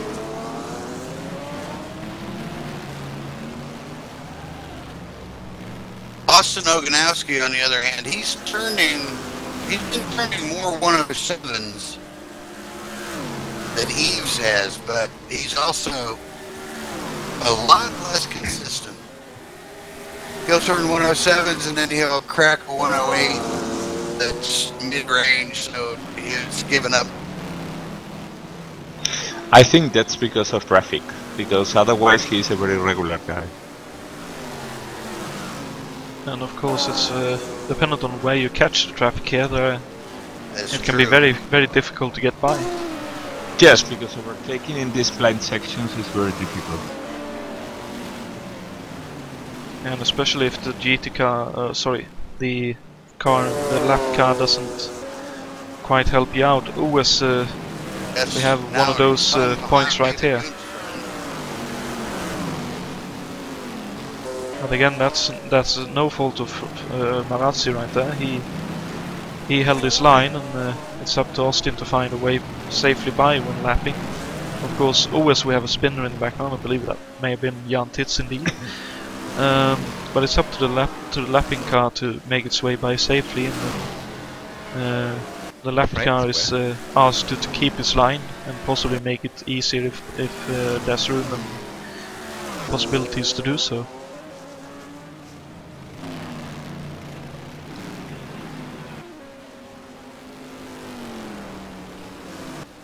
The main bit is to be predictable when being lapped. And of course Austin would have lost a little bit of time right there, I believe, compared to Eves, who seems to have pulled away quite a bit actually. Yes, Austin has lost a second on Eves, and David Sabers gained a second. He's coming up right behind Austin.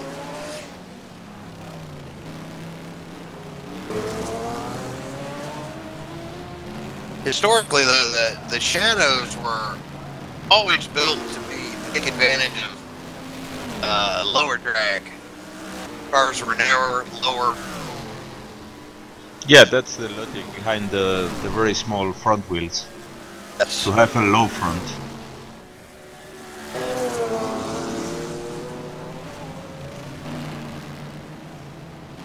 It's exactly the same reason why they built the with 6 wheels. Yes. But the 4 forward wheels to recover. Oh no! Oh, Austin no. Oh shit. And he's upside down. Well, that's horrible luck. He got mine. Yeah, that was right at the top of the hill, so he wouldn't have even have seen it coming. No. Oh dear, that's really unfortunate. That's going to turn badly in terms of championship points. Indeed. Let's just see if we can see anything. Yeah, Christian had a bit of a moment at the top of the hill, span, and ended up back on the track. Not really wanting to be there. He was spinning half the car on the track, half the car in the gravel, and he just couldn't do anything to keep off the racing line. And of course it's a blind crest. When I was looking about yellow flags, I thought some people were not really slowing down enough. I was sometimes being really careful and thought some people were, I don't know, not as careful. Because if you go about one of these not really visible places, then you should really be on your toes, to be honest, and well, nothing that Austin could have done there though. Indeed, and nothing Christian could do either. Yeah. Of course, you could argue that he shouldn't have spun in the first place, but these cars are difficult to drive, so you can't really blame him either for that. And just very unfortunate that he ended up where he did when the traffic was coming up.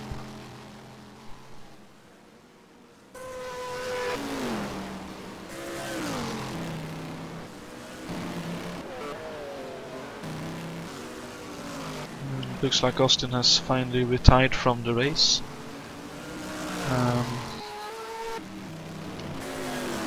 And as Alberto says, that's a big dent in the championship aspirations for Austin.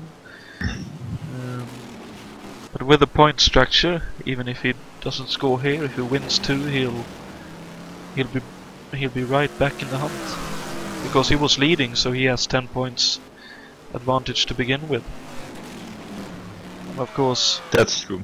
And of course, if it finishes like this, he'll only lose out. He'll only be 5 points behind David Saber, because Yves Place is quite a bit back. I believe he has 14 points. Oh, and have a look at Martin Lacina's car. I'll try to find him if I can. There he is. Oh dear, it seems to be a new model. Possibly that's not the first time we've seen that kind of modeling going on with the... Yeah, with parts flying off. It seems as if someone has been chewing his car and spit it. Well, he was involved in the opening lap kerfuffle and having to make his way up the field. It's not overly surprising that there may be other small scuffs being taken or given along the way.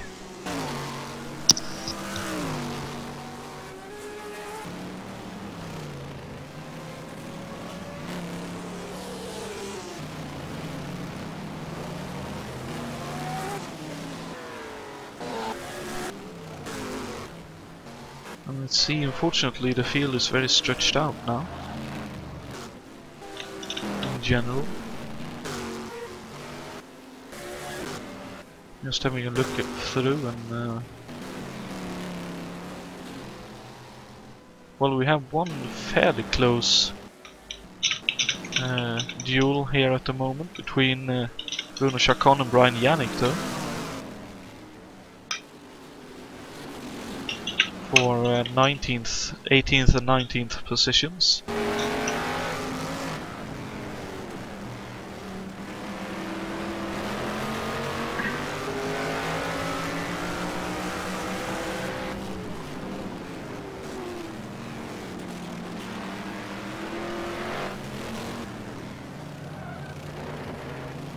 Which of course is the closest battle on track at the moment.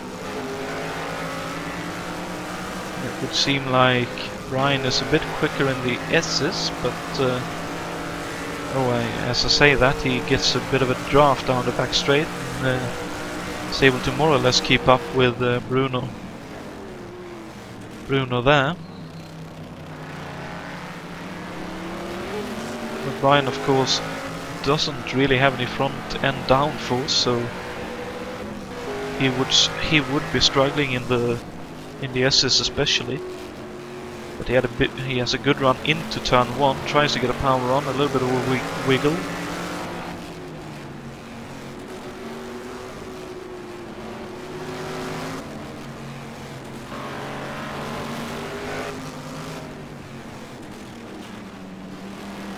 He tries to get a good run onto this bit of straight here, and he's going for the inside. But Bruno brakes very late, tries to hold on, ain't able to do so, and Yannick gets by. Very nice pass right there.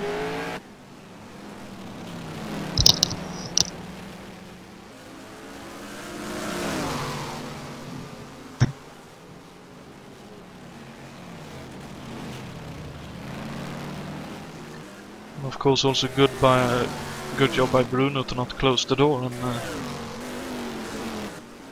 keep it very, very fair between after both of them. Yeah, fortunately, if there's one positive thing in this track is how wide it is, so it makes things easier. Indeed. Yes, to one of the authors, my hat's off. This was an absolutely beautiful rendition of this track. Professor.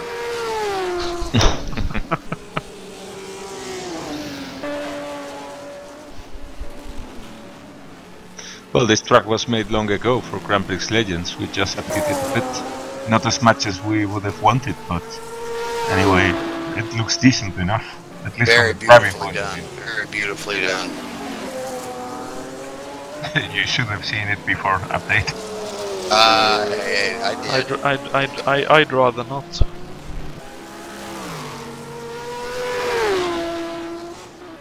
Ooh, Saber's off a little bit. He's fine. I think David Saber has settled into second place. He will be more than happy with that. I wouldn't put In it fact, past I him. think that will pull him back into the points lead, will it not? Yeah, it will. It will by 5 points, and then I believe it'll be Yves Placé right behind him, 1 point behind. If I'm not mistaken, we can have a quick look at the point standings after the previous round.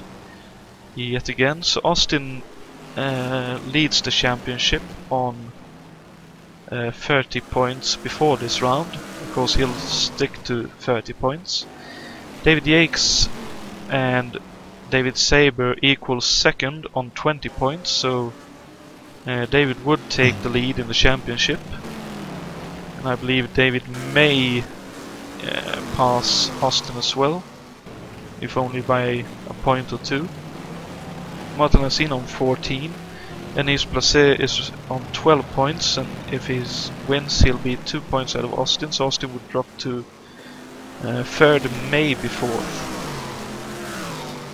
And with all the misfortunes of the top of the race, look how David Yates is now in podium position. Precisely. Jason Whited in fourth and Raul Jareb again in fifth position, which is absolutely great. He's doing some really fantastic with this season. It's really nice to see. Clearly these cars works quite well for Raul. And for Jason Whited too, of course. I believe this is the first time I've seen him this consistently in the top 5, top 10 in any series he's run here at HSO.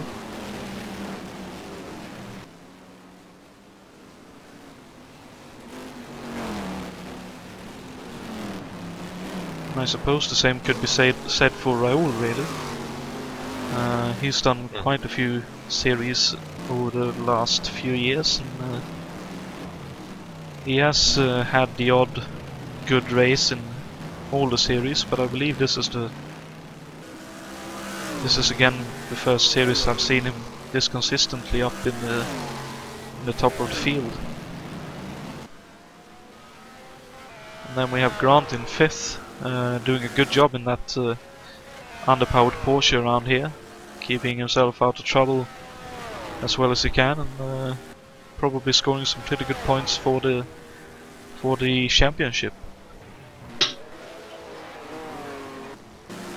And we have Gerard Rion in with his bent number 1 machine in 6th. 7th for Jakob Fredriksson. I think he'll be happy with that after missing out a couple of rounds and crashing out, missing the first round and crashing out early on in round 2. That was mainly due to a lack of practice, because he was actually moving house during the first round, and was still getting settled in when round 2 was coming up. And this will be very welcome points for Gerard Rion, because he was really he has a car and he has driving capabilities to do well in the season, so I think he needed somehow to get started with this, or maybe these points are it. Will you have him call me and let me know what he found? Because I still can't get the monkey off my back. I was absolutely thrilled to qualify 4th, and then it's always something. I need to go to a sports you are being very psychiatrist. unlucky with being in the middle of the pack. And in the starts, you always get problems from people around you. So maybe Well, I had high hopes for this race. It was doing very well. Like Gerard said on the forums, it's like he could feel the car now. It was behaving. He could actually drive it to its limit and not worry about it being snappy or unruly. And that's exactly the way I was feeling. And yeah, we get down to that first corner, and I did not expect those guys to slow down like that. Because I was going through that corner much quicker. It's very unfortunate. But I did not want to hit Gerard, and I just was hanging right there on that little bit of the outside of the track, and poor Steve Parker got into me. It was very similar to that incident with Christian Dauge. To be fair, you were too, I believe, spinning half on the track, half off the track with your car, and Steve, of course, coming up right behind you. I believe maybe even too wide with someone else. Of course, had nowhere to go. Yes, and my apologies. The car deserves much better, whether it's the driver or just Axel Dog, but Watkins should be another good for the car and I, so I'm hoping to start turning some things around, but I think at this point I just want to get some points. I'm sure you'll have better luck next time round. Well, Watkins is for sure a beautiful track, so at least you will have that. Yes. It's one of those gems around the world. But on a side note, I don't really like driving Watkins Glen. But that's mainly because I rarely have good results around there. The track itself is good to drive, it's just my luck around there. In any case, don't worry, Scott, because we will be soon turning left again in May. Indeed, Yeah, and we are already on that. You like me are better off in ovals. Will we get the whole month for Indianapolis again? The what? Sorry? Will we get the whole month of May to get ready for Indianapolis again? Or will it be the Gold Star? It's a tradition here. We open the track at the beginning of May. And I would also like to point out to you all that we are entering, I believe, the last lap of the race. Yes, we are. The last few laps has flown by.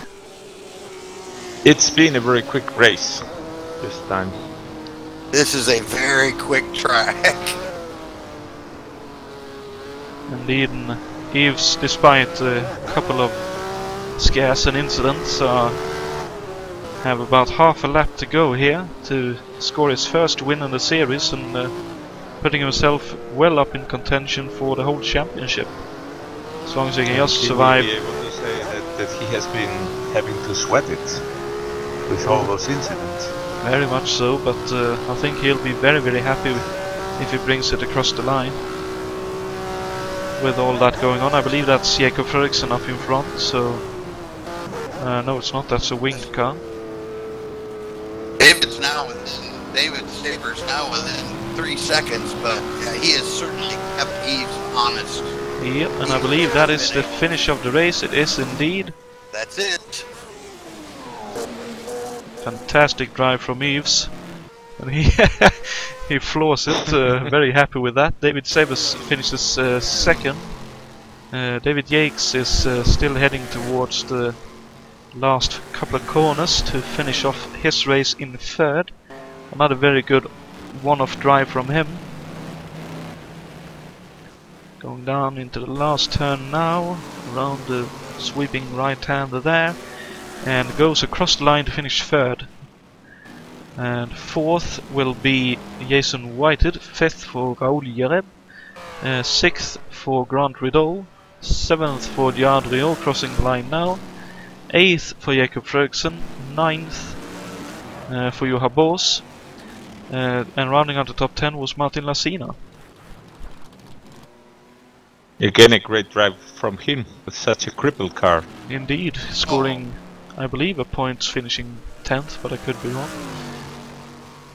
11th for Mikael Drexler, avoiding his flipped car in form of Jason White. 12th for Jan Titz, 13th for Gabriel Sturr, a good recovery drive from him. 14th for Joe Miller, 15th for Ray Riddle, 16th for Peter Lavac, 17th for Brian Yannick, 18th for Bruno Chacon, 19th for Jason White, 20th for Dave Miller, 21st for Filippo Marazzi, 22nd and retired was Austin Ogonowski, so Filippo Marazzi was the last of our running finishers. So 21 finished out of 32, that's still a pretty good, well 33 actually, that's actually a pretty good good outcome. But again, big congratulations to Yves Placé for winning the race. He did a very good job keeping everyone else honest in the race. Had one or two moments, but all in all, a very good event for him.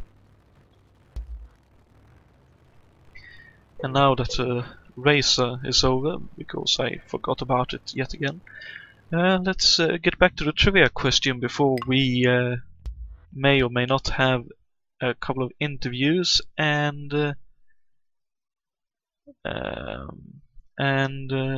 finish off the event in general. So again, the question was, which driver won the most Road Atlanta Can-Am races? That would be between 1970 and 1974. Was it A. Peter Revson, B. Jackie Oliver, or C. George Follmer? And I believe we had David guessing on George Follmer, and Scott, I believe you chose Peter Revson. Yes, I did. And what about you, Alberto? Do you have any guesses now, or do you want to veto no idea, it? quite frankly, but Road Atlanta. Oh, pick one. Okay, I picked the one that neither of you picked, so that Yeah. would be Mr. Oliver, right? Yeah, that would be the one not being picked by the others here. So the correct answer to the trivia question would be George Follmer, who won the race in... You see, David Hunt is the quickest googler in the earth. At least I want something to do. Indeed. I was just guessing. I thought like Follmer came in late in Can-Am and drove much later, and I think it was mostly Shadow, but the Shadows then became very good, and then he won the most races, I guess. Well, Well, actually, I think he won in 70. Oh, wow, yeah. He was a 73 and great driver, 74 but with yeah, the Porsche. he benefited a lot from the decline in the series. he Yeah. won in 1972 and 1973, running, at least in the picture, the same car that Gerard Riot ran in this race. Or the same paint scheme, at least.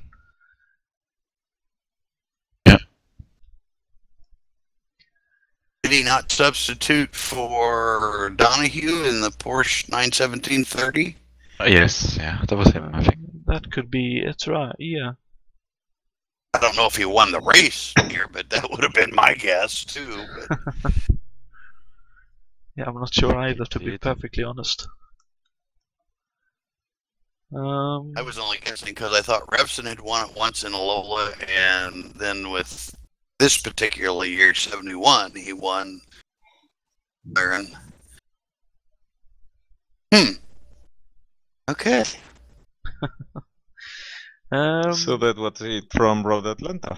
Yeah, more or less. Any finishing thoughts on the race in general from any one of you? Oh, just another great race. That's all you can say about it. Eves seemed to have things dominated. David Saber kept him honest all the way. There were several lead changes. Austin got caught out, as we all do at times, and was horrible bad luck for him. And Saber had some bad luck as well. It just is, that's the nature of this beast. These cars are very tough, very fast. The tracks are very challenging. It's been a very equitable series so far. That's all I can see. It's just great stuff. That's definitely true. Any final thoughts from you, Alberto? Well, a very hard track. It sure took his toll. The lack of visibility that Jason was fearing at the beginning, we all see it from TV, but I guess that from the driving point of view has been one of the main causes of several accidents we have seen. But on that, it was a great drive by Eves. Yeah, we definitely could see on some of the onboards that it was very difficult to see anything past the crests and even around some of the corners, due to how the layout is. That's true, and we have some more very fast tracks coming up that won't have the visibility issues over crests and the like. And I expect more very tight racing through all of that. I just have one question for Alberto. Yes? Which side of the channel are you on now, England or France, since you kept dropping under? What? You kept descending into the tunnel, so I wanted to know which. Sounded like you were doing the world's first race broadcast from the channel. Now, to be fair, Alberto, according to what he was saying himself, was commentating from the pool side, having a bit of a nice drink beside him. Well, that was David Jones' guess, and he didn't Google it. And then we moved the whole broadcast to Alberto's house. Quite. We can all sit around the pool and watch on our laptops. Quite. Well, with then that, you'll be all underwater, and the broadcast will be a disaster. Bloop, bloop, bloop, bloop. Well, with that cheery note, thank you very much, everyone, for tuning in. Sorry about the intermittent issues. I'll have a look at it and see if I can solve it ahead of the next round. And yeah, we were treating to some great racing, both for the lead between Yves, Austin, and David, mostly, and some really nice racing in the midfield as well. And yeah, see you all in a few well, the broadcast you will be able to catch, I believe it's in 2 weeks' time, on the 27th of this month, for the opening round of the F1 1971 Championship, where Jason White will be your host, hopefully with possibly maybe Richard Wilkes beside him, as I believe he have been before. But until then, thank you very much for watching, and I hope you have a good evening, and take care. Good night. Good night, everybody. Bye.